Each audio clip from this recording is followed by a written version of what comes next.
pengajian sunnah, dakwah salafiyah sangat jauh dari mengkafirkan manusia. Karena hak mengkafirkan manusia adalah hak Allah dan Rasulnya, bukan hak kita. Kita mengikuti, dan orang yang paling tahu tentang itu tentu orang alim, ahli ilmu. Siapa yang dikafirkan oleh Allah dan Rasulnya, maka dia kafir. Siapa yang tidak dikafirkan oleh Allah dan Rasulnya, maka dia tidak kafir. Hak mengkafirkan adalah hak Allah dan Rasulullah sallallahu alaihi wa ala alihi wasallam.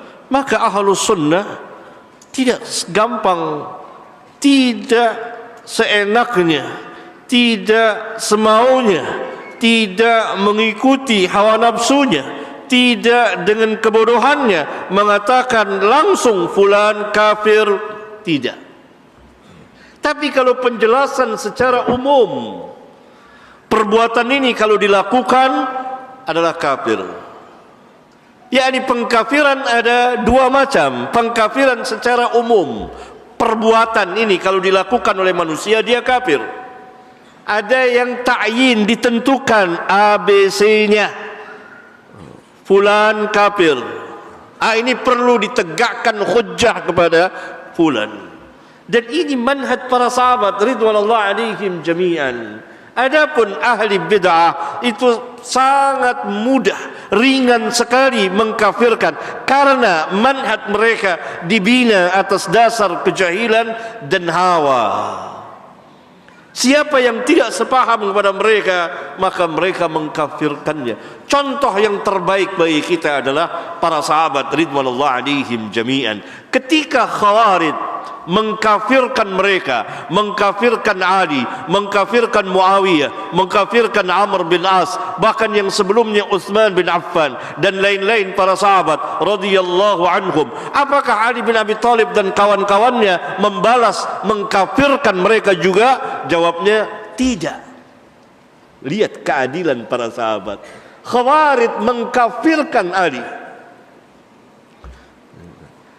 Ali tidak membalas mengkafirkan mereka, karena tidak ada dalil untuk mengkafirkan mereka.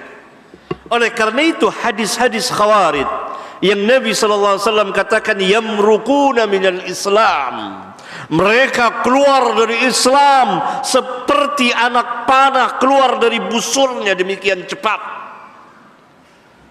Bagaimana kita memahami hadis Rasulullah SAW ini? Lihat tatbik, penerapan para sahabat terhadap Khawarij ketika mereka berhadapan dengan Khawarij. Maka mereka tidak mengkafirkan Khawarij secara umum, walaupun mereka mengkafirkannya. Demikian juga para ulama Ahlus Sunnah tidak mengkufurkannya.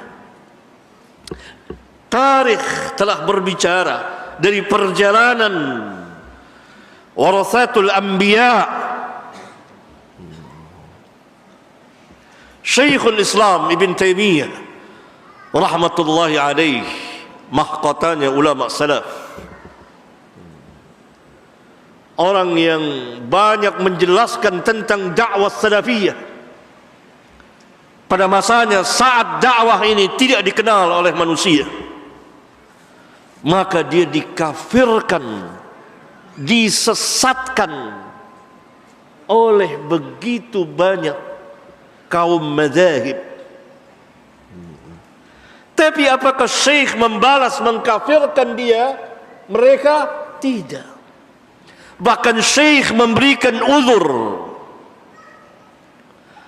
Kalau saya yang mengatakan seperti antum, saya kafir karena saya berilmu, sedangkan antum tidak tahu, gitu. Kepada Jahmiyah itu yang mengatakan Allah fi kulli makan. Kalau saya yang mengatakan itu, maka saya kafir karena saya berilmu, tahu bahwa perkataan itu besar, Perkataan itu kemungkaran yang besar, kesesatan yang besar, kekufuran.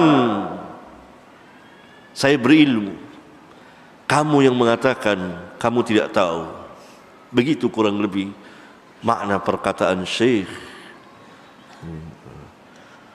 Tidak ada seorang pun yang dikafirkan oleh Syekh.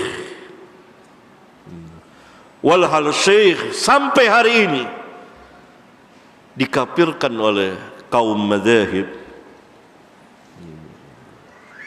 sekurang-kurangnya disesatkan dan lain sebagainya. Lihat, ahlus sunnah tegak dengan ilmu dan keadilan, ahli bid'ah tegak dengan kejahilan dan hawa nafsu serta kezaliman.